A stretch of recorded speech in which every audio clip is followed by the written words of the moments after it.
l'entraînement, c'est une chose, il faut que le corps soit prêt à endurer les kilomètres, mais au bout d'un moment, enfin là, quelqu'un qui va traverser l'océan à la nage, je crois qu'il y en a un qui l'a tenté, c'est impréparable. Enfin, tu peux pas faire un entraînement où à la fin, tu vas te dire « là, je suis prêt à traverser l'océan », c'est impossible. Salut à toutes et à tous et bienvenue au 21e épisode du podcast Développement avec Brian Oumana. Pourquoi ce podcast ? Pour apprendre, être inspiré et partager tout ça avec vous. Dans ce numéro 21, j'échange avec Noam Yaron, qui est un nageur d'ultra-endurance qui se bat pour la préservation des eaux. Il est influenceur, acteur, il a son entreprise spécialisée dans la création de contenu et il n'a que 25 ans, ou déjà 25 ans, comme il le dit. Dans cette première partie, on a abordé les thèmes de l'Odyssée du Léman et des lacs, l'angoisse, le temps, ses ambitions et ses autres projets, et bien d'autres points. Si vous manquez d'inspiration, Noam est une personne à suivre de près. Il réalise ses rêves en accomplissant des projets hors normes. Je remercie l'entreprise Fab System de me prêter ses locaux pour enregistrer mon podcast. Pour votre confort, vous pouvez quand vous le souhaitez naviguer dans l'épisode en utilisant le sommaire qui est dans les commentaires. N'oubliez pas de vous abonner sur YouTube ou sur votre plateforme de podcast préférée et de laisser une note. Ça m'aide à faire grandir le podcast. Par exemple, dans Spotify, il faut cliquer sur évaluation. Je suis aussi sur Instagram @devbrianoumana, c'est D-E-V Brian Oumana. Bonne écoute.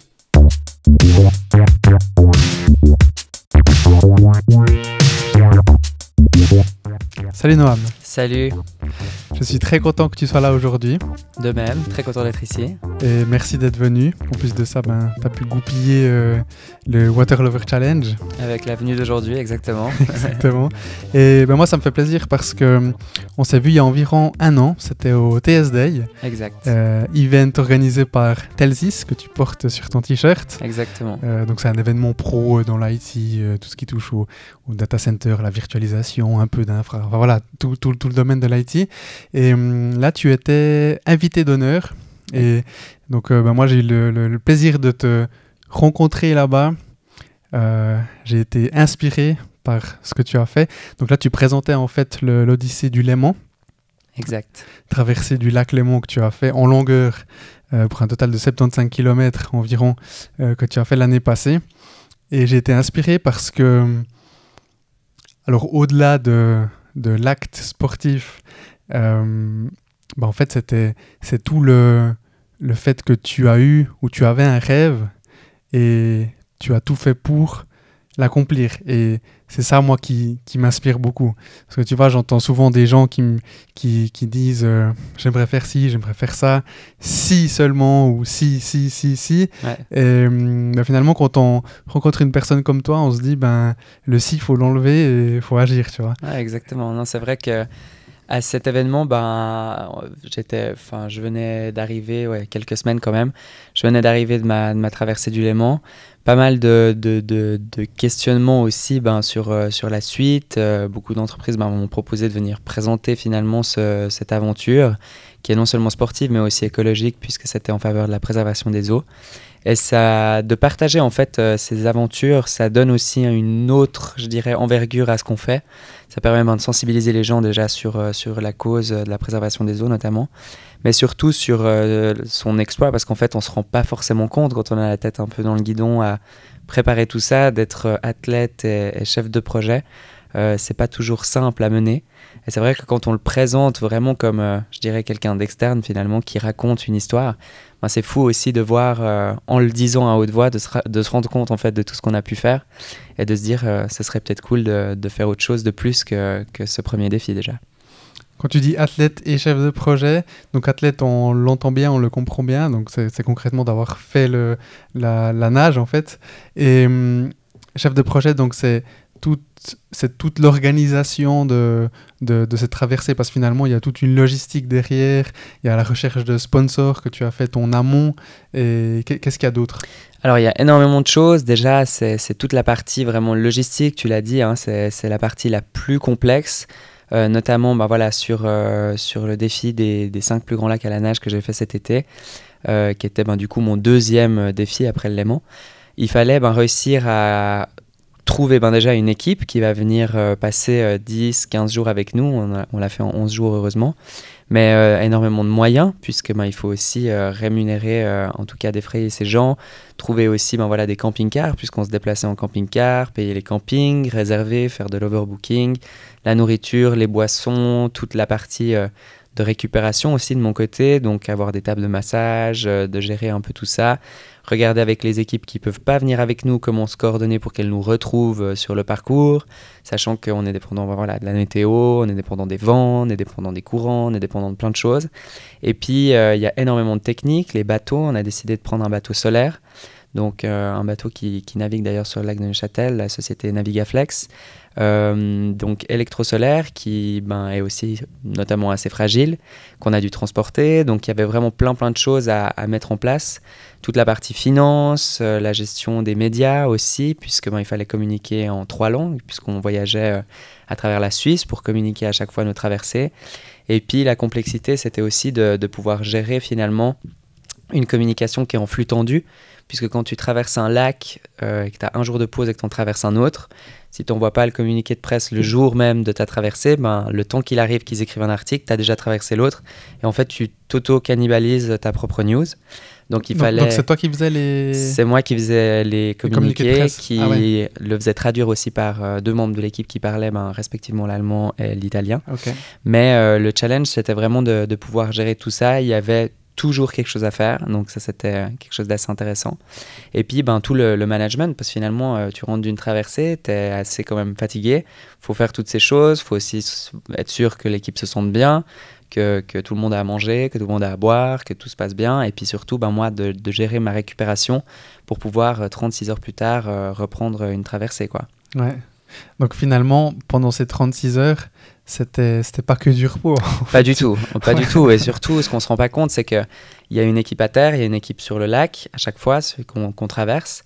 Donc une fois qu'on part d'un point de départ, finalement, à prendre l'exemple du lac de Lugano, qui était le premier, on part de Porlezza, en Italie, donc on dort sur place, plus ou moins loin du lac. Donc le matin, on se réveille à 3 heures du matin pour pouvoir rejoindre le bord du lac. Il faut que l'équipe mette le bateau en marche, mettre la ligne d'eau, puisqu'on je nageais derrière avec une ligne d'eau comme on trouve dans les piscines.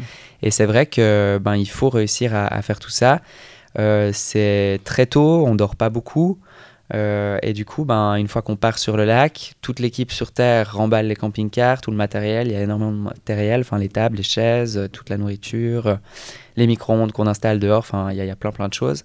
Et du coup, il faut tout ranger, mettre dans les camping-cars et repartir finalement sur le lieu d'arrivée du lac en question, pour que quand on arrive, on sorte le bateau de l'eau, on rentre avec l'équipe, finalement dormir au camping près de l'arrivée.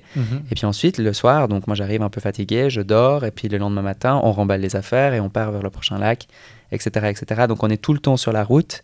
Ça nous est arrivé de faire 2 jours de pause, qui est plutôt agréable, puisqu'il n'y a pas besoin de bouger. Donc là, on a plus le temps de vraiment se reposer, de ne pas avoir un timing précis, mais à midi, il faut partir. Donc le temps de se lever et de ranger tout le matériel, il faut se lever relativement tôt. Donc il n'y avait pas vraiment de jours de repos. C'était vraiment un challenge pour le coup de 11 jours bien sonnés, où finalement le challenge, c'était pas de traverser 5 lacs, c'était de réussir à avoir de l'énergie nécessaire pour justement survivre à 11 jours d'imprévus, où ça peut être des accidents de voiture, des problèmes de bateau ou des traversées de lac à la nage. Et tu as dit, donc tu arrives après ta traversée un peu fatigué. c'est un terme diminutif ou vraiment tu te sentais seulement un peu fatigué? Alors, je dirais physiquement, c'était pas trop difficile, bizarrement, contrairement à ce qu'on peut penser, puisque l'objectif c'était de toujours avoir finalement de l'énergie à revendre, non seulement pour terminer la traversée en question, mais aussi en se disant, peut-être dans 2 jours, j'ai sûrement une autre traversée si la météo est plus ou moins bonne. On ne contrôle pas la météo, on est quand même bloqué dans une fenêtre de 15 jours si on veut réussir le challenge.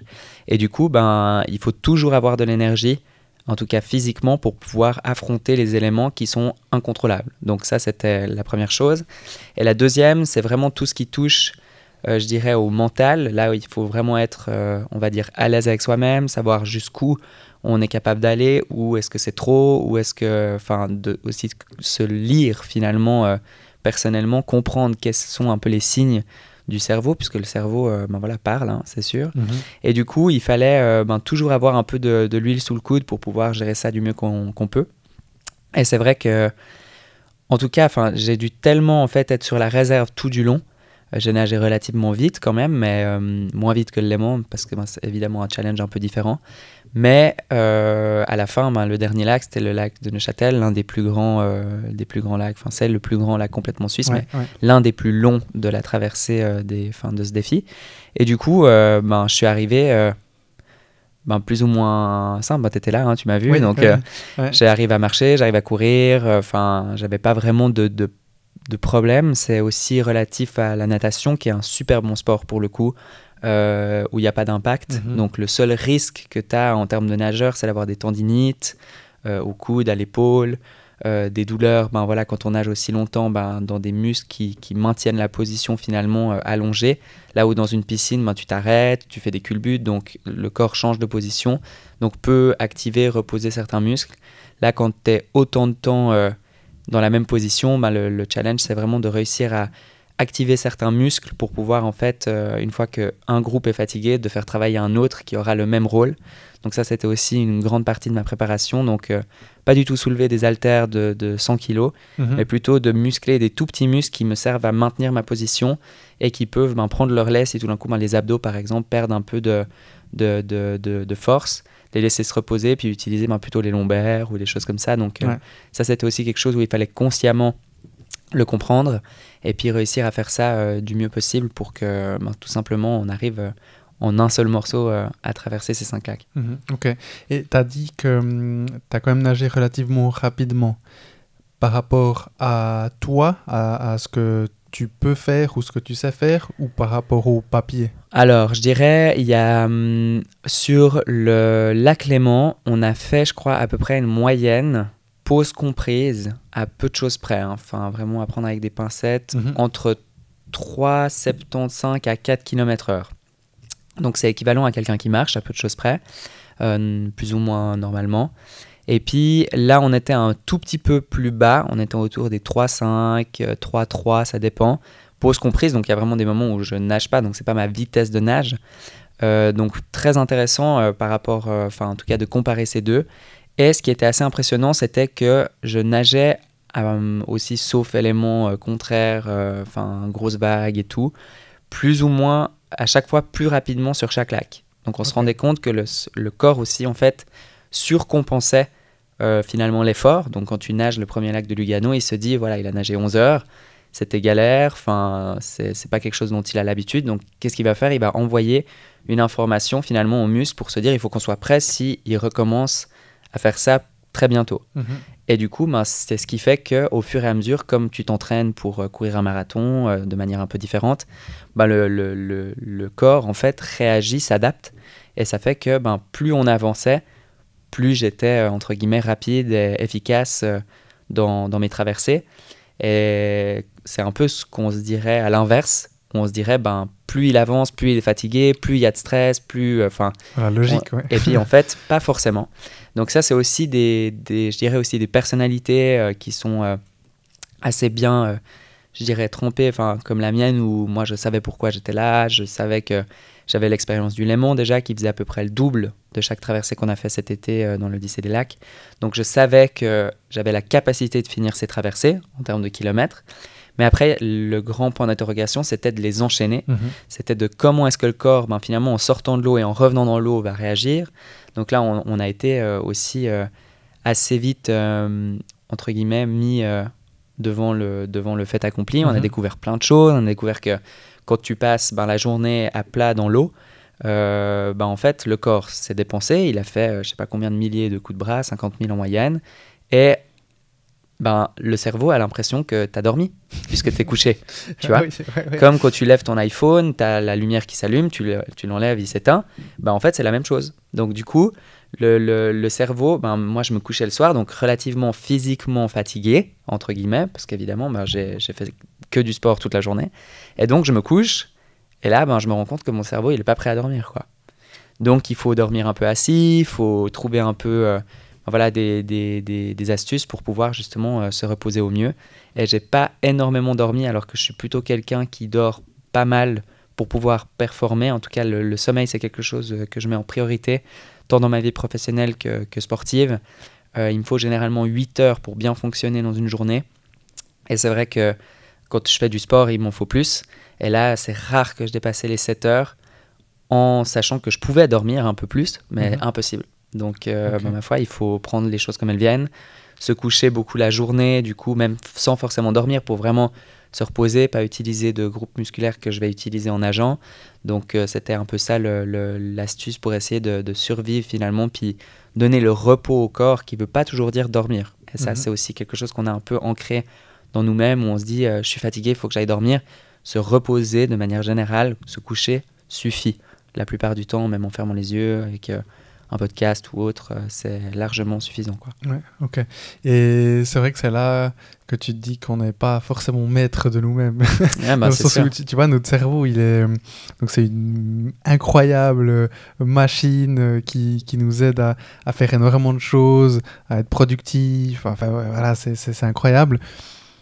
Et d'un autre côté, tu te rends compte que justement, tu l'as vécu quand tu nages pendant 10 heures, 11 heures, 19 heures pour le lac Léman.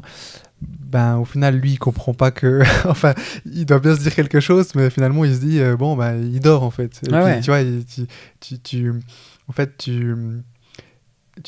je voulais pas utiliser un terme anglophone, mais tu hackes complètement son système, et puis ça fait qu'après, il comprend plus rien. Bon, après, ce qui est assez fou, c'est que dans ma vie de tous les jours, je dirais, je suis assez... je dépends beaucoup de mon corps et de mon cerveau, comme tout le monde. Hein. Ouais. Mais c'est vrai qu'à l'effort, j'arrive beaucoup mieux à le dompter, si on peut dire ça comme ça. Parce que, en fait, quand tu nages et que tu passes autant de temps dans l'eau, entre 11 heures et 14 heures, sur les traversées les plus longues, un tout petit peu moins de 14 heures, en fait, tu te mets aussi... un peu moins de 14 heures? On en a 2 où on a fait 13 heures et quelques. C'était le lac de Zurich et le lac de Constance, qui étaient les plus longs pour le coup. Ouais. Mais ce qui est aussi assez fou à observer, c'est que quand tu passes autant de temps dans l'eau et à l'effort, en fait, tu arrives à des couches de subconscient que tu n'as pas accès forcément dans la vie de tous les jours, avec tous les stimuli que tu as, la journée, le téléphone, l'ordinateur. Donc, quand tu es seul avec toi-même, la tête dans l'eau, tu répètes aussi un mouvement hyper répétitif qui est hyper aussi, je dirais, régulier. Donc, ça dépend des vagues, mais c'est relativement régulier. Tu te mets quand même dans un état aussi second, dont moi, en tout cas, je n'arrive pas à accéder en m'entraînant dans une piscine ou dans la journée, au travail, peu importe. Et c'est vrai que tu as accès à des choses, des ressentis que tu n'as pas du tout dans la vie de tous les jours. Je pense qu'on les cache ou ils sont trop ancrés profondément pour qu'on arrive à les discerner finalement. Mais ce qui est assez fou, c'est vraiment de se dire, ok, là je ressens ça, pourquoi, comment, et puis justement de réussir à trouver les outils. Sur les 5 lacs, j'ai fait des crises d'angoisse, donc ça c'est quelque chose qui je connaissais pas du tout sur le Léman par exemple, qui a émergé suite à ce que j'ai eu le Covid, qui a enflammé, si tu veux, un peu comme une grenade, c'est comme ça que fonctionne un peu le Covid, enflamme des zones en fait du corps qui sont entre guillemets faibles ou qui ont une inflammation, et ça enflamme tout. Enfin, c'est assez connu, hein, tous tes problèmes sont décuplés avec le Covid. Et donc, moi, après le Léman, où j'étais clairement sous hypnose, entre guillemets, en nageant encore une fois régulièrement et tout, pendant autant de temps, où pour survivre au froid, aux vagues, à toutes les conditions extérieures, tu dois quitter le conscient, quoi. Parce qu'humainement, en fait, c'est pas possible, on l'a compris que plus tard. Et du coup, je me suis mis dans un état d'hypnose qui a duré 6 mois et puis qui s'est réveillé après le Covid et qui m'a en fait révélé les douleurs musculaires que j'avais, qui étaient résiduelles de 6 mois d'avant de ma traversée du Léman. Et c'était au niveau de la poitrine, donc vraiment un peu au milieu du sternum, un peu à gauche. Et puis, mon cerveau, en fait, a cru que c'était le cœur. Donc, état de panique, pourquoi, comment. J'ai fini à l'hôpital la première fois que ça m'est arrivé, où vraiment j'ai eu très très mal à la poitrine. Je me suis dit, qu'est-ce qui se passe? Puis en fait, on se rend compte qu'on va à l'hôpital, les gens là-bas, avec leur priorité ou non, te font des examens et te disent, en tout cas, nous on voit rien, donc rentrez chez vous. Donc toi, tu rentres chez toi, moi je me suis jamais cassé quelque chose, je suis jamais vraiment allé à l'hôpital pour quoi que ce soit, j'ai jamais eu de douleur anormale. Et là, tout d'un coup, tu rentres chez toi avec une douleur au cœur et on t'a fait un test et demi et puis on te dit, rentrez chez vous, quoi. Donc là, pas rassuré, ça m'a développé beaucoup d'anxiété. Puis ça m'a développé justement je dirais, une facilité à faire des crises d'angoisse. Et donc, dès que j'ai cette douleur qui est musculaire, hein, elle n'est pas du tout grave. Aujourd'hui, on l'a plus ou moins diagnostiquée comme ça nous-mêmes parce que les médecins ne sont pas forcément hyper efficaces. Donc voilà, mais c'est un autre problème. Mais en tout cas, dans mon cas, hein, on ne va pas faire de généralité. Mais après, c'est vrai que quand je suis arrivé sur ces lacs, où tout d'un coup, tu es clairement la pression de toute cette équipe qui te suit, de tous les moyens qu'on a mis en œuvre. Puis évidemment, comme on le disait, il y a des sponsors, il y a des partenaires, il y a des médias. On n'est pas juste moi, Noam, avec 2 ou 3 amis à traverser des lacs. Et puis, on y arrive, c'est cool. On n'y arrive pas, c'est tant pis, quoi. Alors évidemment, l'échec fait partie du projet. Mais après 45 minutes sur le lac de Lugano, qui était le premier, j'ai commencé à me sentir mal. J'avais mal à la poitrine. Et puis, en fait, c'est un raccourci que mon cerveau a fait, qui est maintenant malheureusement naturel, ancré, que dès que j'ai mal ici, mon cerveau se met en alerte et se dit qu'est-ce qui se passe, il faut sortir, il faut se coucher, il faut respirer. Il y a un problème, c'est le cœur, il faut s'arrêter. Et en fait, il faut réussir à convaincre son cerveau qui, comme ce que je te dis, là, tu me regardes, tu me dis ce t-shirt est blanc. Et puis moi, je te dis non, il est vert. Et en fait, ton cerveau te dit non, il est blanc. Et toi, tu dois réussir à le convaincre que non, il n'est pas blanc. Tu vois. Donc, c'est vraiment ça qui est très compliqué, où je pense que quelqu'un qui ne l'a pas vécu ne va pas forcément comprendre, mais c'est vraiment, l'angoisse, c'est quelque chose qui touche énormément de monde. Très peu de sportifs en parlent. En tout cas, j'espère pour eux que les sportifs de haut niveau ne l'ont pas. Mais nous, on s'apparente quand même à ce genre de niveau, puisqu'on fait ces distances en natation que très peu de personnes au monde l'ont même tenté et même réussi. Et c'est vrai qu'en fait, on découvre des choses sur le corps quand on dépasse finalement la capacité du corps, parce que c'est le mental qui fait le reste de la course. Je ne me suis pas énormément entraîné à la nage. J'ai fait 3 mois d'entraînement pour préparer ces 188 km en 11 jours. Tu montes ça à un entraîneur de natation, il va te dire mais jamais de la vie, il va réussir, quoi. Impossible. Puis en fait, tu te rends compte que l'entraînement, c'est une chose, il faut que le corps soit prêt à endurer les kilomètres, mais au bout d'un moment, là, quelqu'un qui va traverser l'océan à la nage, je crois qu'il y en a un qui l'a tenté, c'est impréparable. Tu peux pas faire un entraînement où à la fin, tu vas te dire là, je suis prêt à traverser l'océan, c'est impossible. Et en fait, de la même manière, quand tu travailles dans un projet, il faut pas voir la finalité, il faut pas voir les 5000 km qui séparent la Bretagne de New York. Il faut voir justement les étapes que tu peux faire pour mettre les chances de ton côté. Et évidemment, il y a des choses qui vont pas bien se passer, qui vont pas se passer comme prévu. Moi, on a fait un peu le calcul. Il y a 99% des choses qui se sont passées dans lesquelles on était dépendant, la météo, les accidents sur la route, les campings qui sont pleins, c'est des choses qu'on ne maîtrisait pas. Donc moi, la seule chose que je maîtrisais, c'est ma nage, ma nutrition, mon alimentation de manière générale, ma récupération et mon sommeil. Et c'est tout. Tout le reste, je ne devais même pas m'en préoccuper. C'était organisé, on avait un plan très précis, mais qui pouvait à tout moment partir en cacahuète et il fallait être d'accord avec ça. Il fallait, si maintenant on a un orage, c'est décalé et on se voit que demain c'est le cauchemar, la météo est nulle, on se dit on n'a pas le choix, on est obligé d'y aller. Donc tu dois avoir cette ouverture aussi d'esprit où tu te dis je suis d'accord avec ça, tu vois, je suis d'accord que ça se passe pas bien, je suis d'accord d'être pas bien. Et puis là, c'était la première fois que je faisais une crise d'angoisse dans l'eau, encore une fois 45 minutes après le début de ma première traversée, donc tu te dis mais au secours, comment on va faire pour en faire 5 autres, déjà finir celle-là, bref, tous ces moyens et tout. Puis en fait, ton cerveau fait exactement le discours que je suis en train de te dire, la panique, on est dans l'eau, il y a 200 mètres de fond, il y a des montagnes, ça fait peur. J'essayais de me distraire en regardant le ciel. Tout d'un coup, j'avais le vertige, alors que je n'ai pas du tout le vertige.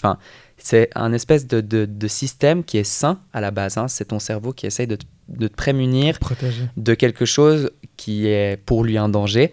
Et toi, tu dois le convaincre que ça n'en est pas un. Quand tu es dans une salle avec des gens où tu dis, si je m'évanouis, on va venir me chercher. Mais quand tu es derrière un bateau, dans l'eau, à nager, que tu sais que ce que tu fais, c'est aussi pas normal pour le corps. C'est pas juste marcher, puis tout d'un coup, tu as une petite douleur, tu as un point, tu t'arrêtes, tu souffles un coup, puis tu repars. Tu peux pas t'arrêter. Je pouvais pas toucher le bateau, je pouvais pas monter sur le bateau. Donc là aussi, c'est un combat entre ton cerveau et je pourrais pas dire ton corps, mais c'est un combat entre toi-même consciemment et ton inconscient qui te dit sors de l'eau, arrête-toi, stop, on arrête. Et puis toi qui dois te dire, on continue. Puis ça, ce combat, il dure 3 heures environ. Donc quand j'ai cette douleur, que ça déclenche tout ça, ça me dure 3 heures où je suis pas bien pour m'en remettre. Et donc, ça, on l'a appris et on s'est dit, voilà, comment est-ce qu'on peut réduire cette durée, déjà, pour que ce soit moins difficile. Et deuxièmement, comment on peut éviter qu'elle se déclenche. Comment est-ce qu'on peut prévenir un petit peu ces douleurs mécaniquement. Donc voilà, d'analyser le problème finalement dans l'autre sens et de se dire, on sait quand ça arrive, ça fait ça. Comment on fait pour réduire l'effet? Comment on fait pour réduire la possibilité que ça arrive? Comment minimiser les douleurs, les gènes à ce niveau-là pour que si c'est même ici, que ça déclenche là et puis que ça fasse la même chose. Donc c'est un peu toutes ces analyses qu'on doit mener en amont et même pendant le défi, puisque ça arrivait pendant le défi, on ne l'avait pas prévu, où il faut absolument pouvoir réagir et s'adapter. C'est vraiment le mot, l'adaptation. Et là, quel était le résultat? Alors, il n'y a pas de réussi ou de raté. Le but, c'est de... moi, mon objectif, le seul, c'était de réussir. Donc, c'était de faire ces 5 traversées en 15 jours. Si ça avait été une tempête, là aussi, la météo, on en parle, impossible de savoir à l'avance, d'avoir 15 jours de beau, fin août, en Suisse. C'est dingue. Ouais, et on a décalé qu'une seule traversée. On était censé faire le défi en 10 jours. Donc, on avait 5 jours de marge. On en a décalé juste une, la dernière, donc celle de Neuchâtel, qui a eu aucune incidence sur le reste. Donc, les campings à décaler et tout. Que si on avait décalé le premier, ça aurait été le cauchemar en termes de logistique. Et là, je me suis dit, j'ai même pas envie de regarder la météo. J'ai choisi ces dates. C'est comme ça. On y va. Il n'y a même pas besoin de se prendre la tête. On regarde le jour d'avant, évidemment, pour savoir à quelle heure on part, s'il faut avancer ou retarder le départ en fonction de la météo et de la longueur des lacs. Mais sinon, on se laisse porter.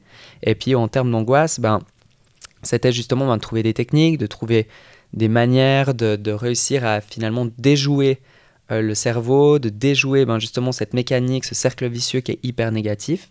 Et puis, j'ai envie de dire, on a bien réussi. Mais justement, c'était quoi comme technique, par exemple? Typiquement, pour moi, c'était de me dire, cette douleur à la poitrine, elle est liée, déjà, elle est musculaire. Ça, on en est plus ou moins certain, parce que sinon, je serais déjà mort. Mais on se dit, ok, c'est musculaire, donc elle va arriver, puisque évidemment, la région thoracique, tu l'utilises quand tu nages, tu nages plus ou moins avec le haut du corps quand même, les bras. Et puis, du coup, on s'est dit, ça va arriver. C'est sûr que cette douleur, elle va arriver. Elle est naturelle, elle est bien, mais il faut juste pas qu'on ait ce truc. Et du coup, à chaque fois que j'avais cette douleur, il fallait la personnifier, lui donner un nom, lui donner un truc. Et puis, avec ma préparatrice mentale, Andrita Berchi, on se disait, qu'est-ce qui est... On sait que ça va arriver, mais qui est pas agréable, mais qu'on est obligé de faire, tu vois. Moi, je me suis dit, moi, le sentiment que ça me donne, c'est la déclaration d'impôt.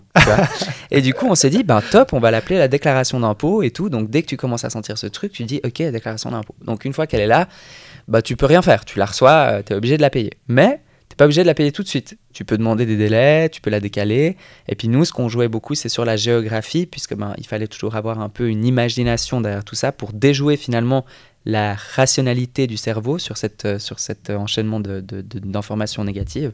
Et je me disais, c'est la déclaration d'impôt, puis ce serait bien de la garder un peu, typiquement sur le lac de Neuchâtel, jusqu'à Yverdon, parce que le taux d'imposition est plus intéressant là-bas, tu vois. Ouais. Et du coup, à chaque fois que j'avais cette douleur, je me disais, ah ok, la déclaration d'impôt, puis tu te parles à toi-même en disant, ouais, on va peut-être attendre de la sortir, parce que c'est plus intéressant de la sortir quand tu es hors de l'eau, finalement, tu vois. Donc, aussi bête que ça puisse paraître, ça a méga bien marché. Donc, sur les 3 premières traversées, moi, je l'ai eu Zurich, où ça s'est bien passé. Lugano, comme je te disais, qui n'était pas bien. Zurich, c'était le 2e, c'est bien passé.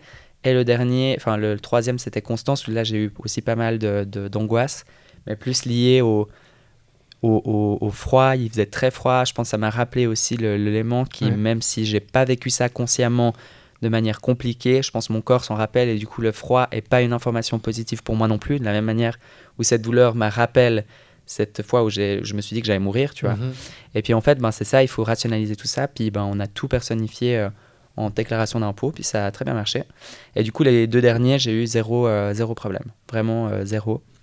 Mais on a remarqué aussi que plus le lac est calme, donc plus tu te dis les conditions sont top, plus le cerveau a le temps de réfléchir, parce que quand il y a des vagues, tout ça, tu es obligé d'être un peu conscient, tu dois adapter ta technique de nage, tu as des vagues de travers, de côté, tu as des bateaux qui passent, il faut être un peu quand même alerte.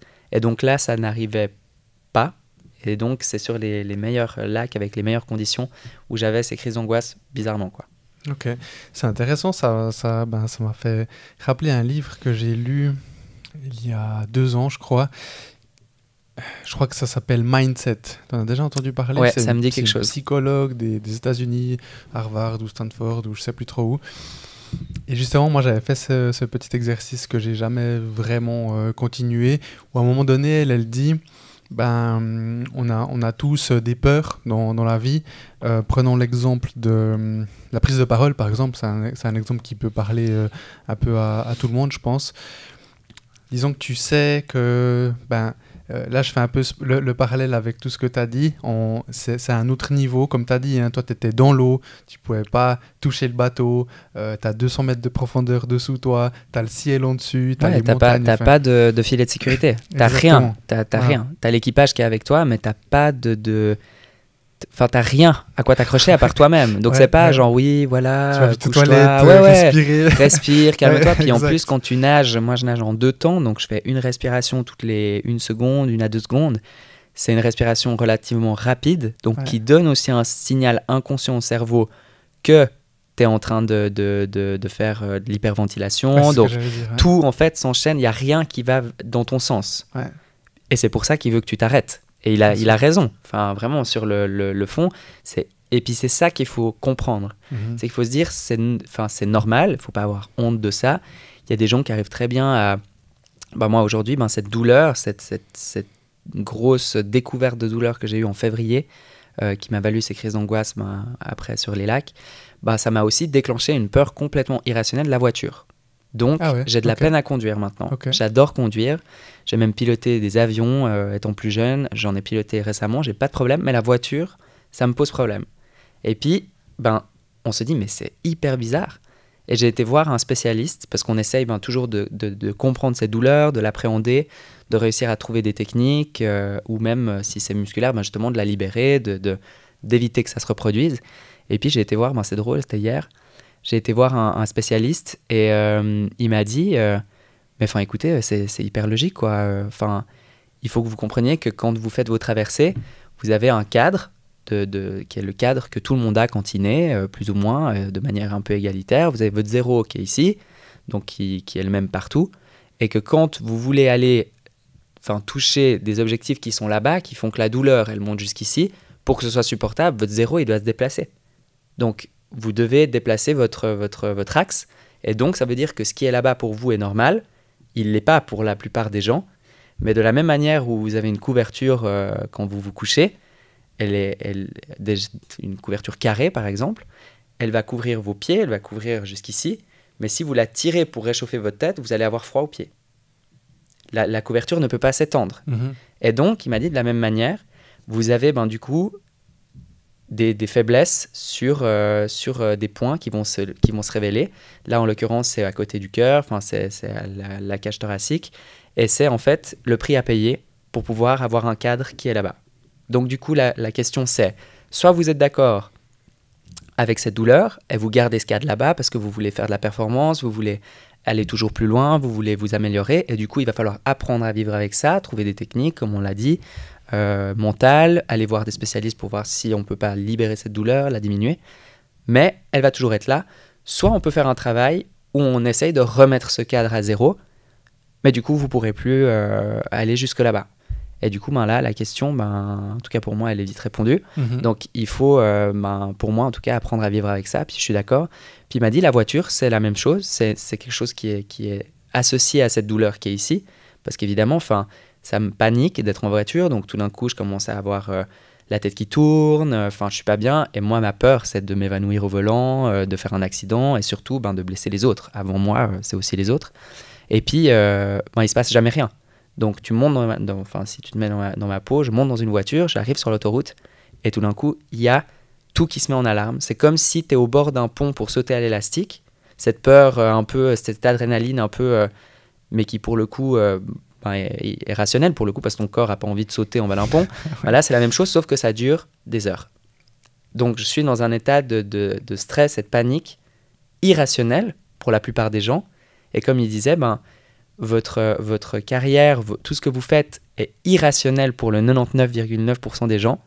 Et à l'inverse, pour payer ça, ben, les choses que le 99% des gens arrivent à faire, ben, vous n'arriverez pas. Et c'est comme ça. Et du coup, ben, tu dois faire avec ça.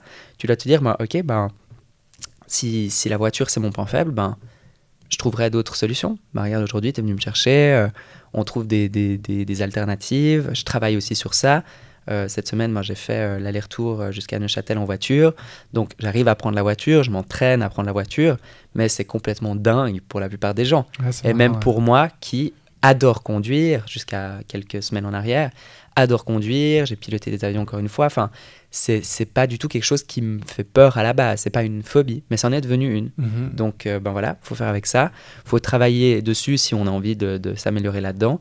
Mais même au début, c'est là où tu vois le chemin déjà parcouru, même si ça paraît ridicule dit à haute voix, mais au début même, je n'arrivais pas à même rentrer dans une voiture. Donc je pouvais même pas être sur le siège passager. Donc c'est comme si j'allais m'évanouir, quoi. Et c'est complètement dingue. Aujourd'hui, j'arrive à monter dans une voiture sans problème, j'arrive à prendre le volant, j'arrive à conduire, j'arrive à aller sur l'autoroute, c'est ma partie la plus compliquée.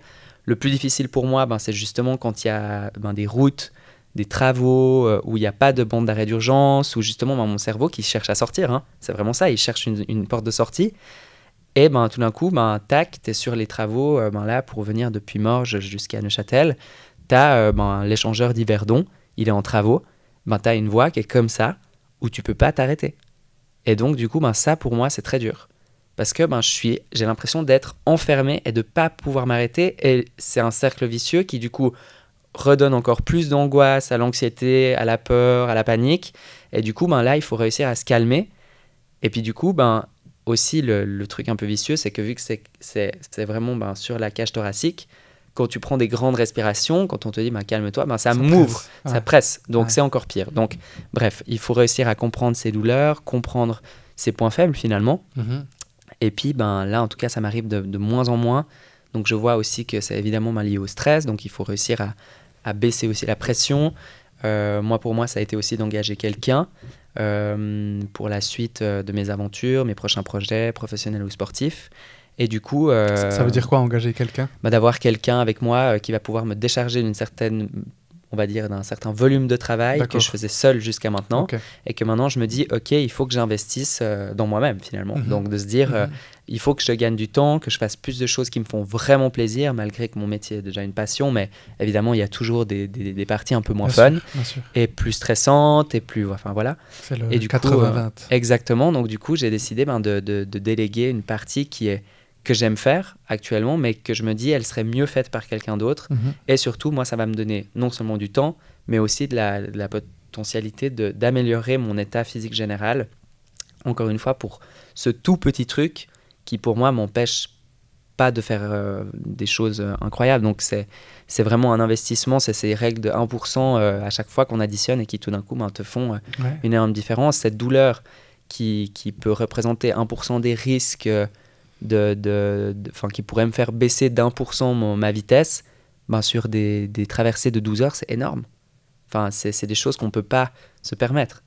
Et puis, ben, quand tu additionnes ce pourcentage-là, tu additionnes ton pourcentage de bien dormir, de bien manger, de bien récupérer, de bien t'entourer, d'être préparé mentalement, d'avoir fait tes heures d'entraînement, de te sentir à l'aise dans ton corps, que ta combi, elle ne te sert pas trop. Tous ces pourcentages, ça fait 10, 20, 30, 40, et tu gagnes 2, 3, 4 heures sur tes traversées. Donc c'est énorme, et puis c'est quelque chose que j'avais pas du tout avant, où je me disais mais ça sert à rien, enfin ça sert à rien, ça prend des heures et puis ça me rapporte 3 fois rien. Et en fait maintenant je vois les choses complètement différemment, où je vois vraiment les petits pas qu'on fait dans le bon sens et qui t'amènent vers la bonne direction, vers le bon choix finalement. Et c'est vrai qu'avant j'avais plutôt tendance à me dire ça c'est un détail, et maintenant je me dis non, ça c'est un détail important et il faut qu'on passe du temps dessus. Et puis voilà, il faut réussir à gérer un peu son temps, hein, ça c'est vraiment et son énergie, parce que pour moi c'est vraiment deux choses différentes. Et je dirais aujourd'hui, quelqu'un qui me dit j'ai pas le temps, je pense que c'est une mauvaise gestion d'agenda, parce que pour moi on a toujours le temps. J'ai arrêté de dire j'ai pas le temps. Pour moi ça n'existe pas. Je ne prends pas le temps ou... Exactement, ou je ne sais pas m'organiser correctement. C'est un peu la traduction de ce que ça veut dire. Moi j'ai des amis que j'adore et qui sont aux études, qui sont en master par exemple, je prends un exemple, et qui n'ont pas des cours tous les jours. Et je leur demande des fois, oui, on se voit quand, ça me ferait plaisir de te voir et tout. Puis ils me font, oui, j'ai un rendez-vous chez le médecin et puis je vais voir une amie cette semaine, du coup plutôt la semaine prochaine. Et puis je dis, ah ok, donc toi avec 2 rendez-vous, ta semaine elle est pleine. Puis je me dis, bon bah ok, et moi mon agenda est plein. Enfin vraiment pour le coup, il est plein, il y a toujours quelque chose à faire, on peut toujours s'améliorer en productivité, mais il est relativement plein, je fais beaucoup de choses, j'adore faire ça. Mais c'est vrai que si maintenant quelqu'un me dit, ouais ben j'ai pas le temps, ben, je me dis, ben... ça veut dire que pour le coup, je suis pas une priorité. Donc ça aussi, il faut le comprendre. Et c'est pas toujours négatif. Enfin, pour moi, c'est aussi de se dire, bon, ok, cette personne fait passer ses cours, sa santé avant moi, et c'est très bien pour le coup. Mais que par rapport à moi, elle est beaucoup plus rapidement pleine, beaucoup plus rapidement dépassée par les événements, par les choses à faire que moi. Et c'est quelque chose qu'il faut comprendre, pas forcément juger. Mais c'est aussi un bon baromètre pour se situer soi-même et se dire est-ce qu'on n'en fait pas trop, est-ce qu'on n'en fait pas assez, et de se remettre aussi en question de temps en temps pour s'améliorer de manière générale, quoi. Ouais. J'ai pas le temps, je dois faire ci. C'est des choses que j'ai arrêté, ou en tout cas j'essaye vraiment d'arrêter de dire, parce que finalement, aujourd'hui dans ma vie, il y a très peu de choses que je dois faire. Tu vois, c'est plus... c'est pas une obligation. Bon, tu dois payer tes impôts, hein, on s'entend, mais ouais, bien sûr. c'est plutôt je veux ou je vais, tu vois. Ouais, bien sûr. Par exemple, je sais pas, ce matin avant qu'on se voit, j'ai préparé le podcast, par exemple. C'était pas je dois préparer mon podcast, c'est je veux. Ouais, t'as envie de le faire, bah exactement. Ouais, c'est clair. Moi, je pense que c'est important parce que les gens, ils disent tout le temps je dois ou je ne dois pas. Et généralement, juste de changer ça et d'arrêter de dire je dois, mais de dire je veux, ça aussi, de manière consciente, tu vas plus te rendre compte en fait, est-ce que je veux vraiment faire ça ? Ouais, bien sûr. Et puis c'est vrai que, surtout, et ça c'est quelque chose que je me reproche à moi-même, c'est que quand tu es passionné et tu as la chance, moi c'était mon cas, de trouver ce que j'aimais faire très vite, j'ai pas eu vraiment d'aller-retour, d'essais, de trucs ratés ou autres, donc c'est tant mieux. Et l'inverse, c'est pas plus mal. Je trouve que c'est très bien de vraiment vouloir chercher et trouver ce qu'on veut faire et ce qu'on aime faire. Et c'est vrai que moi j'ai toujours été passionné par ce que je fais. Et donc, quand tu es passionné, tu passes des heures. Et donc, tu comptes pas tes heures non plus. Et donc, tu dis oui aussi. Enfin, moi, je travaille dans un métier d'image. Je suis créateur de contenu. Je travaille avec des entreprises, des marques pour développer des publicités. Et puis, mon image fait partie de mon business. Donc, des interviews, comme on fait aujourd'hui, que je qualifierais pas comme je dirais, professionnel, entre guillemets, parce que je fais pas ça pour me faire voir, mais je fais ça pour partager une aventure que je peux pas partager typiquement dans un JT à la RTS où j'ai 2 minutes d'antenne. Enfin, ça n'a rien à voir. Et donc, il faut prioriser tout ça. Et quand on débute, on se dit, il faut absolument que je sois vu, donc il faut que je sois partout, il faut que je fasse ceci, fasse ça. Et aujourd'hui, je pense que je fais beaucoup moins de choses que quand j'ai commencé, parce que je me disais qu'il fallait absolument que je le fasse et tout.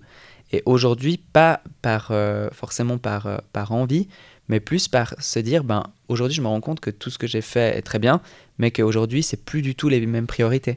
Par exemple, aujourd'hui, dépendant de comment, une interview dans un média local, je ne vais pas forcément l'accepter parce que je vais me dire, qu'est-ce que cette interview va pouvoir apporter d'autre à ce que j'ai déjà fait ailleurs ? Est-ce qu'elle touche une nouvelle cible qui m'intéresse ? Et ça ne veut pas dire qu'il faut toujours faire les choses par intérêt, mais plutôt en se disant, est-ce que si j'ai le temps aujourd'hui, que j'alloue 4 heures par semaine à des interviews, et puis du coup, aujourd'hui, j'en ai que 3 cette semaine, donc je l'accepte, je la prends, et puis voilà. Et sinon, je la décale à la semaine d'après. Enfin voilà, il y a plein de choses à gérer. Mais c'est vrai que quand tu es tout seul à, comme je te disais, être le produit et le chef d'entreprise qui gère le produit, il faut savoir comment tu te situes, comment tu te sens en tant que produit. Est-ce que tu te sens d'aller faire 2 heures de train pour aller faire cette interview ? Le chef d'entreprise, qui est aussi moi, va se dire est-ce que ça fait sens ? Est-ce qu'on n'investirait pas ce temps ailleurs ? Et puis la meilleure chose que j'ai trouvée, en tout cas moi, c'est vraiment de me dire ça c'est ma limite, ça c'est mon nombre d'heures que j'ai envie d'allouer à ça. Là c'est une période où je sais que ça va arriver plus parce qu'on vient de finir cette traversée. Après pendant 3 mois j'ai pas envie de donner de news parce que je trouve qu'on m'a assez vu, on a assez parlé, on a d'autres choses à faire. Et puis il y a des périodes où on développe, il y a des périodes où on fait, et il y a des périodes où on promouvoit, et il y a des périodes où on cherche des fonds. Et puis pour ça, où là avant pour moi c'était très important d'être vu là présent tous les jours. Et en fait, je me rends compte que pas du tout. Enfin, c'est inhumain. Même une marque qui a des centaines d'employés, elle n'arrive pas à être présente tous les jours. Enfin, c'est impossible. Et donc, je me rends compte, voilà, il faut apparaître intelligemment, il faut communiquer avec du sens, avec de la valeur, et pas juste dire regardez, je suis là. Enfin, ça n'a aucun sens. Et puis, je le fais plus depuis très longtemps, mais c'est vrai qu'il y a toujours cette image aussi. On parle des réseaux sociaux, qui est aussi un de mes métiers, où on te conseille, / on te recommande fortement de poster tous les jours. Poster tous les jours, c'est un métier. Alors moi, c'est le mien, et même moi, je le fais pas. Mais pour quelqu'un qui développe une entreprise, mais c'est impossible, c'est impensable. Et il faut pas se mettre la pression sur ça. Enfin, pour moi, c'est ça. Les gens disent oui, il faut que je poste, tac, tac, ils font une photo. Puis je dis, si c'est pour poster ça, ça sert à rien. Enfin, il faut vraiment avoir une stratégie, il faut avoir des objectifs, il faut savoir pourquoi on poste, pourquoi on fait ça, pourquoi est-ce qu'on investit du temps pour X ou Y. Et pour moi, c'est très important qu'aujourd'hui, ça fasse sens et que ça serve au projet général, à mes objectifs, à mes rêves aussi, qui se transforment très rapidement en objectifs concrets, et puis qui se transforment en projet, qui se transforment en recherche de fonds, qui se transforment en monter une équipe. Et puis, il faut plutôt le voir dans l'autre sens, plutôt que se dire « Ah, j'arriverai jamais à faire ça, à faire ci », et plutôt de se dire « Comment je peux y arriver ?»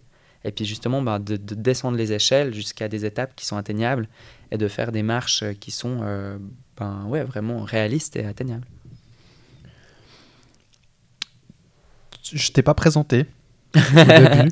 Oui. Parce que justement, on est parti directement dans ton Odyssée, bien l'Odyssée. On est vite parti dans le vif du sujet. Et là, tu l'as dit une fois que les réseaux sociaux faisaient partie de ton métier. Avant ça, tu as dit que tu étais aussi influenceur. Donc, je vais quand même te présenter. Et donc, toi, tu es un nageur d'ultra-endurance qui se bat pour la préservation des eaux. Tu es un influenceur. Tu es acteur. Tu as ton entreprise spécialisée dans la création de contenu, Noam Yaron Production, ou Production, je sais pas si... Production, ça va très bien, français. On va rester français. Ouais. Justement, tu es... Donc, par le biais de Noam Yaron Production, tu crées du contenu pour les entreprises, pour les marques, associations, enfin voilà, tout type d'entités. Et en plus de ça, t'as que 25 ans. En plus de ça, il a déjà 25 ans. Non, mais c'est clair. Ça dépend comment on le voit. Non, tout à Moi, fait. je dirais que tu n'as que 25 ans.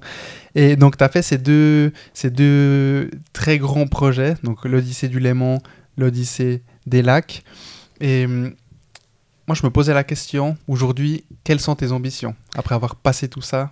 Alors, pour moi, après avoir fait le Léman à la nage en longueur, ces 5 plus grands lacs de Suisse à la nage en 11 jours, pour moi, il faut déjà prendre un temps pour soi, pour atterrir, parce que là, ça fait, j'ai compté, je crois, 50 jours aujourd'hui, à l'heure où on parle, que je suis arrivé. Je suis arrivé le 31 août 2022, et c'est vrai que j'ai pas arrêté depuis. J'ai eu 0 transition. Le jour où je suis arrivé, j'ai pris une douche à la piscine d'Yverdon, je suis rentré chez moi, j'ai dormi, et dès le lendemain, communiqué de presse, on répond aux questions, on donne des interviews, et on prépare le Water Lover Challenge, donc la collecte de mégots, qui dure aussi 15 jours, comme mon défi de l'Odyssée des Lacs, où le but c'était de collecter 188 000 mégots, qui est l'équivalent en mètres de ce que j'ai fait à la nage cet été, donc vraiment encore une fois de débarrasser la Suisse des mégots qui polluent énormément les eaux. Et ou alors on en parle, il reste quelques heures avant la fin du challenge et on a réussi. Donc, c'est bon? Oui, c'est bon. Ah, magnifique. C'est bon. Donc, aujourd'hui, c'est juste la cerise sur le gâteau. Exactement. Ah, bon, donc, c'est parfait. On a même bien dépassé. On est à 230 000, je crois. Donc, au lieu de 188 000. Enfin, dépassant les 188 000. Donc, voilà. Mais aujourd'hui, je pense que je vais prendre un peu un moment pour moi. Essayer de voir professionnellement qu'est-ce que j'ai envie de faire, parce qu'évidemment ces projets sont professionnels, avant d'être sportifs il faut les financer, et puis il y a aussi un peu un côté pour moi très entrepreneur que j'ai depuis tout petit et qui m'a toujours valu justement d'expérimenter plein de choses. Tu le disais, que 25 ans, pour moi j'ai déjà 25 ans, donc j'ai un peu l'autre vision des choses, où depuis toujours j'ai toujours été le plus jeune, le plus petit, le plus novice, enfin voilà, celui où on le regarde puis on se dit « Ah, mais il a que cet âge-là ». Et maintenant, il y a des gens plus jeunes qui arrivent quand même. Donc, pas du tout de jalousie, mais plutôt de remise en question où on se dit, OK, on a déjà 25 ans, on a déjà fait tout ça, c'est très bien, mais qu'est-ce qu'on veut faire de la suite? Parce que l'échauffement est terminé, on commence la vraie vie, enfin voilà, on s'est bien amusé, on a eu beaucoup d'impact, on fait des belles choses, mais aujourd'hui, il faut se poser la question, est-ce que je veux continuer ce combat de manière continue sur la préservation des eaux? Est-ce que je veux l'élargir à l'environnement de manière générale? C'était plutôt la deuxième réponse. Donc j'ai ouvert une association récemment qui s'appelle Objectif Environnement, à laquelle tu as participé aussi d'ailleurs. Oui. Tu as même lancé le début, où l'objectif c'est de soutenir non seulement des sportifs qui ont des objectifs, des défis en faveur de la préservation des eaux, mais aussi d'organiser des événements sportifs pour montrer qu'on peut aujourd'hui faire des événements durable, en tout cas qui se rapproche du plus possible de la durabilité. L'impact zéro n'existe pas, la perfection non plus. Moi, je ne le suis pas et je ne promouvois pas ça. Je promouvois plutôt de faire des efforts, des petits pas qui vont dans la bonne direction et de ne pas forcément faire des Coupes du Monde au Qatar ou des championnats, des Jeux en plein milieu des Jeux d'hiver en plein milieu du désert. Mais bref, dans tous les cas, c'est aussi ça et surtout de représenter finalement cette cause, de la représenter de manière politique, dans les médias, et d'en parler parce que c'est souvent des causes qui sont soit invisibles à l'œil nu, comme la pollution plastique, une fois qu'un déchet tombe dans l'eau, soit il va au fond et il se fragmente, on ne le voit pas, donc c'est très compliqué de communiquer là-dessus. On ne se rend pas compte que le lac Léman est pollué, on ne se rend pas compte que les eaux souffrent et on ne se rend pas compte que ça va nous impacter directement. On commence gentiment à réfléchir avec ces histoires d'électricité, d'essence, où on se dit « Ah ouais, en fait, on dépend quand même d'autres personnes, il y a quand même des gens qui tirent un peu des ficelles. » Et aujourd'hui, il faut essayer d'être conscient de ça, de préserver tout ça. Ouais, ça, c'est uniquement parce qu'on nous a collé des prix plus hauts, quoi. Oui, mais aussi parce que y a d'autres questionnements. On ferme des centrales nucléaires. Est-ce que c'est vraiment la bonne solution? Aujourd'hui, on parle de solaire, mais ça coûte très cher. Il y a des subventions, mais comment? Qui? Quoi? Enfin, il y a plein de choses. Il y a des solutions. Et pour moi, en tout cas, mon but, c'est de pointer du doigt personne. Notre objectif, c'est de pointer du doigt les solutions, d'inviter les gens à les consulter et dans la mesure de leurs moyens, de leur temps, de leur énergie, de leurs finances, de faire un pas dans la direction. Et je pense que c'est ça qui est important. Et de ne pas aller crier sur tous les toits que les eaux sont en train de mourir, qu'on va tous mourir, que la planète va exploser dans 2 jours. Enfin, c'est pas du tout l'objectif. Enfin, pour moi, c'est une stratégie qui est bonne, je dirais, mais qui pour moi, en tout cas celle qu'on a choisie, elle est qualitative, elle aussi reflète bien ma personne, qui est de ne pas parler pour rien dire, de ne pas donner de fausses informations, de ne pas justement transformer un chiffre en quelque chose d'affreux, alors qu'en fait on se rend compte que pas du tout. Donc c'est de donner le contexte, c'est de donner des solutions encore une fois. Et puis voilà.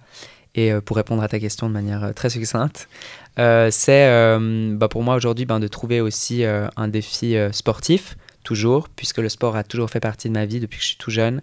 Et je pense que je n'arriverai pas à vivre une vie pleinement épanouie sans le sport. Parce que pour moi, justement, de me sentir même courbaturé, ça me fait du bien. C'est assez bizarre à dire, mais je sens que je me suis donné, que je m'améliore. Parce qu'une courbature, ça veut dire que ton muscle n'avait pas l'habitude de faire ça. Donc ça veut dire du progrès, ça veut dire on avance. Et pour moi, c'est des informations que je trouve positives. Malgré qu'elles ne sont pas toujours faciles à gérer, mais c'est un peu ça. Et puis sinon, j'ai déjà un défi. Je me dis, je vais aller me reposer et tout, mais j'ai déjà l'idée, j'ai déjà même commencé à le préparer. Mais aujourd'hui, malheureusement, je ne peux pas encore le communiquer. Mais j'ai écouté tes différents interviews. Voilà, malheureusement. RTS, Canal Alpha, voilà, donc malheureusement, c'est en compétition, par contre. C'est en compétition. Donc on reprend la compétition officielle. Ça, c'est aussi quelque chose qu'on m'a beaucoup reproché. C'est un journaliste qui m'a sorti ça. Parce que je lui ai dit un peu en off, en lui disant, vous le communiquez pas. Et qui me dit, vous allez commencer le vrai sport, du coup. Le vrai sport. Pardon, je crois que j'ai pas très bien compris. Je pense qu'il faisait du vrai sport. Oui, non de la course à pied quoi, la marche rapide. Non mais bref, ça c'est aussi, c'est un abus de langage. Il voulait dire le sport officiel, encadré par des juges, par peu importe quoi, un organisme, bref. Donc voilà. Il faut te remettre en question. Bah oui, non mais. Nager 188 km, c'est pas du vrai sport. Non, mais qui fait ça, Qui fait ça? C'est une bonne question. Mais non, mais l'idée, c'était vraiment, en tout cas pour moi, de reprendre quelque chose d'un peu plus cadré, d'avoir des entraînements, d'avoir un entraîneur, chose que je n'avais pas forcément. J'avais quelqu'un qui me donnait les entraînements, mais personne avec moi au bord de la piscine pour regarder ce que je faisais. Donc c'est nouveau pour moi, je reprends vraiment la compétition. C'est un sport que je ne faisais pas avant. Donc, tu peux donner un petit indice? J'ai déjà un indice que tu as balancé, c'était Barracuda. Ouais, c'est dans l'eau. Mais même ça, trouvé, si quelqu'un est du milieu, va tout de suite trouver. Mais c'est... Ah ouais, j'ai quelques potes qui sont du milieu. Alors, ça sera très facile à trouver. Mais pour l'instant, c'est le seul indice. Mais pour le coup, on prépare quelque chose de grand. On doit encore valider quelques points, puisque évidemment, je commence de zéro, donc il faut aller loin. Mais l'objectif, c'est voilà, les championnats suisses dans quelques mois, les championnats d'Europe, si tout se passe bien. Donc là, pour moi, en tout cas, en natation, j'avais jamais dépassé le niveau suisse. Donc là, déjà, c'est incroyable d'aller pouvoir se mesurer à d'autres personnes qui viennent d'autres pays. C'est complètement, pour le coup, normal pour beaucoup de sportifs de haut niveau, mais pas pour moi. Donc c'est un objectif que j'aimerais atteindre. Et les Jeux Olympiques, qui sont aussi un objectif personnel depuis tout jeune. Donc le sport est représenté au JO. Voilà, potentiellement. Peut-être pas sur cette année à Paris, mais peut-être à Los Angeles. Donc là aussi, est-ce que je serais capable de tenir aussi longtemps pour préparer les JO dans 6 ans? Il y a plein de questions qui se posent. Pour l'instant, je ne me mets aucune pression. Il y a beaucoup d'échéances déjà cette année. Et aussi, énormément de temps investi. Je m'entraîne... Alors, l'objectif, c'est d'arriver à 20 heures par semaine. Donc, c'est beaucoup. C'est beaucoup, Je ne m'entraînais pas autant en nageant à l'époque quand j'étais... Tu faisais combien avant? Donc je parle pas quand tu étais en compète, donc en élite natation. Alors pendant ces 10 ans. En élite, c'était à peu près 15 heures. Ok. Alors il y avait des fois un peu plus, un peu moins, mais environ 2 heures par jour, samedi compris, à peu de choses près. Ouais. C'était à peu près ça, 2 heures, 2 heures et demie, à peu de choses près. Et puis pour préparer les défis comme la traversée des 5 lacs, je m'entraînais 3 à 4 fois par semaine. Ouais, par contre, le volume, c'est des entraînements un peu plus longs, mais... Honnêtement, c'est pas énorme. Franchement, non, il y a beaucoup de grosses sorties à faire, comme en course à pied finalement. Donc où il faut essayer d'aller chercher la moitié de la distance, minimum. Et puis pour moi, c'était de traverser aussi 2 lacs avec un jour de pause pour mimer en fait l'effet un jour de pause, on nage, un jour de pause, on renage, voir comment le corps réagissait. Et puis finalement, on l'a fait une fois, ça s'est très bien passé. On a fait aussi un test assez long avec le bateau pour être sûr qu'il n'y ait pas de remous derrière, etc. Sur la deuxième, on a transporté les bateaux sur des lacs pour aussi mimer la logistique, voir comment il fallait qu'on se prépare. Et heureusement qu'on l'a fait pour le coup. Parce qu'on se dit, oui, mais bon, on fait un bateau, on le transporte, on met la remorque dans l'eau, puis on met le bateau à l'eau, quoi. En fait, tu te rends pas compte que ça prend des heures. Toutes les remorques ne peuvent pas descendre toutes les pentes de trucs, donc il fallait aller faire des repérages par Google Maps pour être sûr.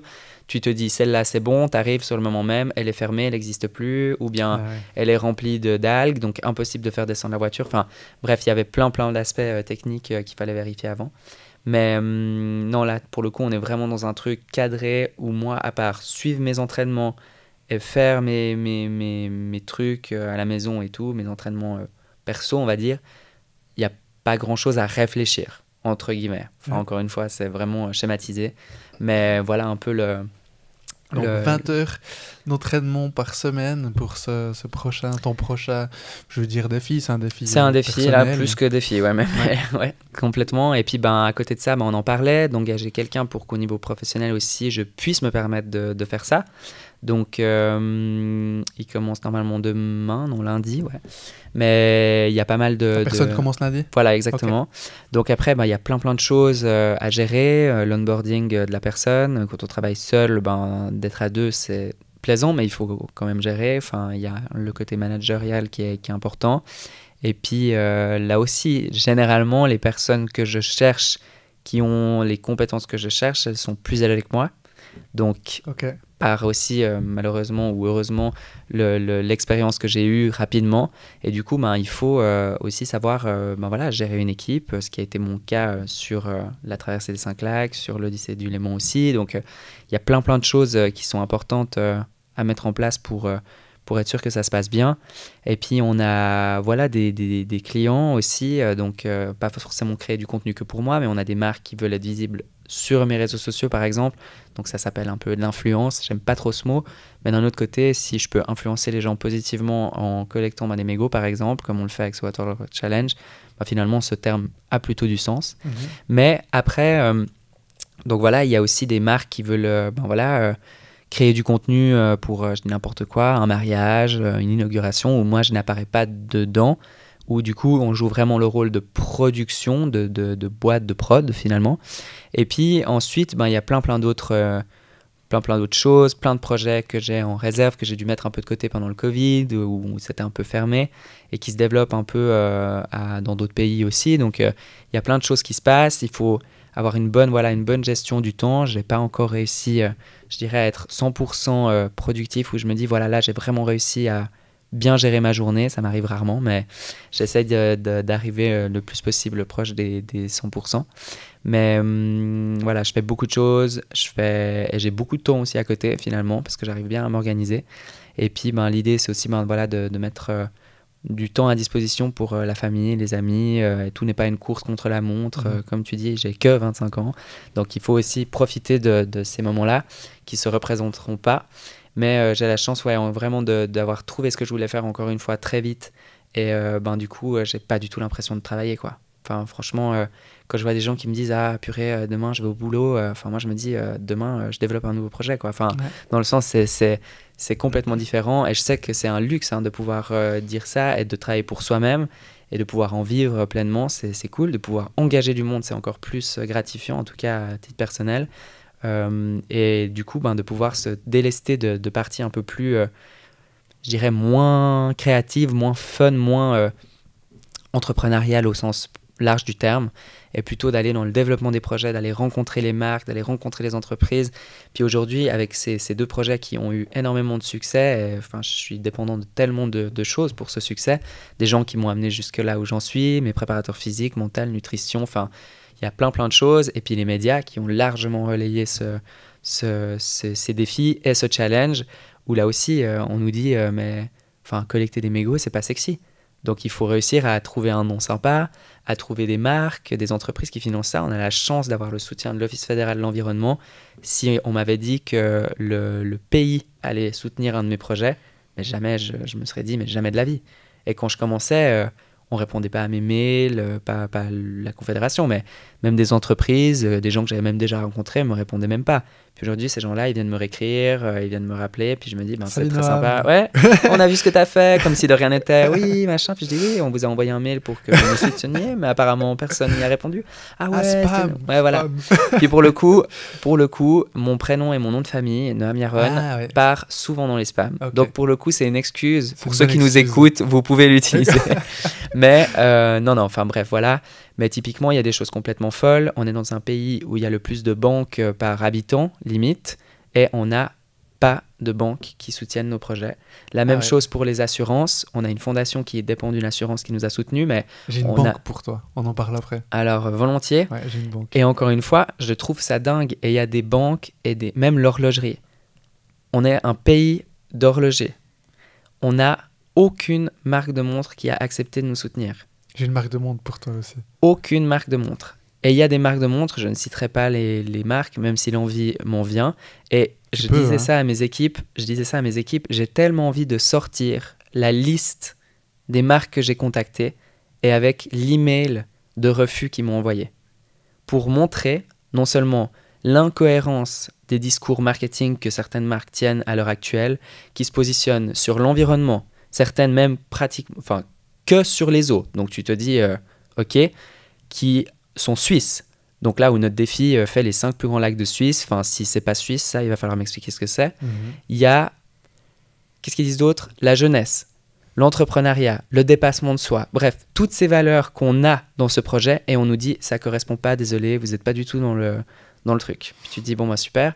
Qu'on me dise, écoutez, voilà, vous arrivez un peu tard, en juillet, les budgets s'est alloué en novembre de l'année dernière, mais volontiers recontactez-nous l'année prochaine, ça fait sens, c'est cool ce que vous faites. Ok, pourquoi pas. Mais là, je me dis, en tant que marque, ce genre de réponse qui est donnée par les responsables de communication, de sponsoring, de marketing, on appelle ça comme on veut, mais c'est du débutantisme pour moi qui fait peur. Et encore une fois, je trouve ça honteux que moi j'aie cette réflexion à 25 ans alors que ces gens, ils ont presque 25 ans de carrière. Ça fait peur. Et j'espère que les gens se reconnaîtront parce que j'ai pas honte de le dire, ça fait peur. Et vraiment, ce qui est fou, c'est que aujourd'hui, il y a des jeunes et des moins jeunes qui ont des projets incroyables, en faveur de l'environnement, en faveur d'une cause qui leur tient à cœur, sociale, peu importe, et qui en fait cherchent des fonds. Ils ont des idées incroyables, mais ils n'arrivent pas à les mettre en place parce que justement, il n'y a pas le soutien aujourd'hui financier, de manière générale, est tellement difficile à faire. Enfin, pour avoir fait des levées de fonds, des crowdfunding et tout, je sais de quoi je parle. Et surtout là, on me dit, mais avec la notoriété que tu as aujourd'hui, le succès, ça doit être hyper simple, mais pas du tout. Pas du tout. Chaque centime qu'on est allé chercher, déjà, j'en suis hyper reconnaissant. Je porte les principaux sur mon petit shirt aujourd'hui, mais c'est pas énormément de marques, hein. Il y en a 3. Enfin, qui nous soutiennent. La plupart, c'est des grosses entreprises. Je suis très fier de faire partie de ça. Et aujourd'hui, on collabore sur le long terme ensemble. Et pas juste des one-shots, c'est pas un logo sur un t-shirt, c'est vraiment un développement ensemble. Aussi que eux, en tant que marque, se positionnent sur la durabilité, sur l'environnement, leur impact. Ça ne veut pas dire avoir 0 émission de CO2, de plus prendre de voiture, de se balader en calèche. Enfin, pas du tout. Le but, c'est vraiment d'avoir une ambition, un mouvement qui va vers quelque chose de positif. Et pour moi, c'est ça qui est important. Et aujourd'hui, on a L'Oréal, Biotherm, entre autres, une marque du groupe qui nous sponsorise. Et une fois, j'ai eu la question, oui, mais L'Oréal, ils ont un impact hyper négatif sur l'environnement. Puis j'ai dit, avant de parler de L'Oréal, c'est quoi ton impact à toi? Il dit, moi, je trie mes déchets. Je dis, oui, t'as pris combien de fois l'avion ces 6 derniers mois? 7 fois. Voilà. En tant que personne, ta limite fait plus d'impact que chaque employé de L'Oréal sur une année. Oui, mais je clique sur compenser mon bilan carbone. Voilà, super. Ça, c'est déjà pas mal. Mais tu leur dis, en fait, les gens, ils sont très doués pour aller justement pointer du doigt les problèmes des autres, mais ils n'arrivent pas à pointer leurs propres problèmes et les régler. Et ça, pour moi, c'est vraiment quelque chose que j'ai appris avec l'expérience aussi en termes associatifs et puis en défendant des causes comme la préservation des eaux. On réfléchit beaucoup sur comment toucher les gens. Comment est-ce que les gens vont aller passer 1 heure à ramasser des mégots? Et c'est la plupart, c'est des gens qui ne fument pas, et des gens qui ne jettent aucun déchet par terre, limite la fumée, ça les dégoûte. Comment on fait pour motiver ces gens? Il faut travailler sur la psychologie, il faut travailler sur la communication, il faut travailler sur le marketing.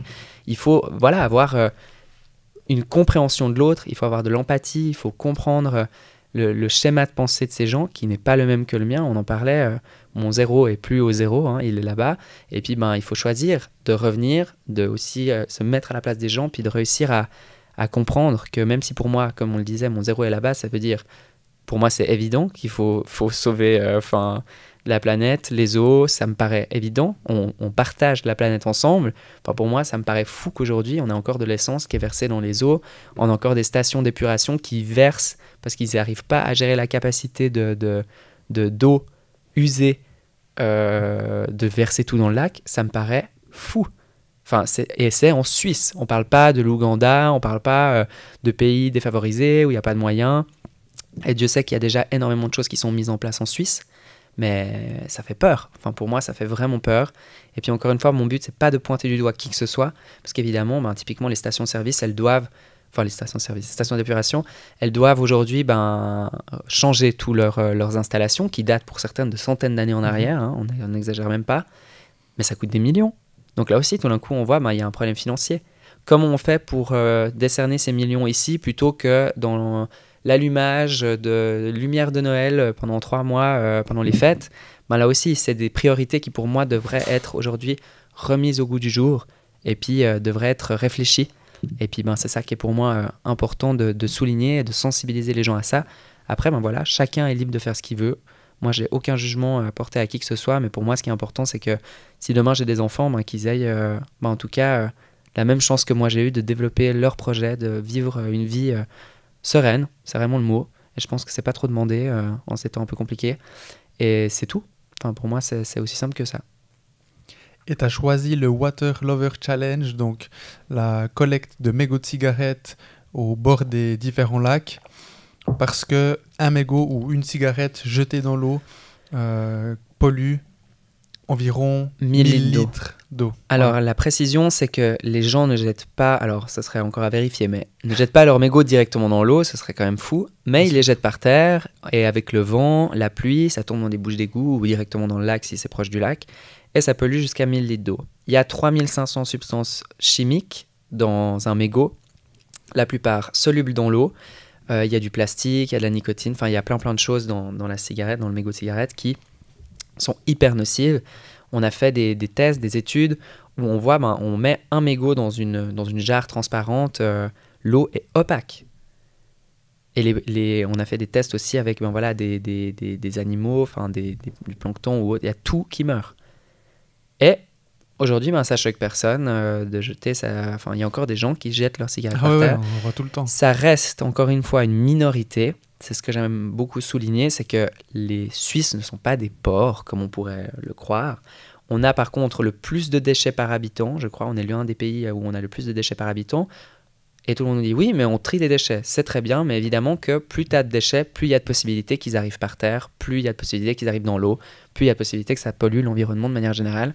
Et aujourd'hui, je pense qu'il faut aussi en tant que consommateur, avant de pointer aussi les industriels qui évidemment emballent de plus en plus, plastique, etc., de aussi se sensibiliser soi-même en se disant comment est-ce que je peux réduire mes déchets de manière générale.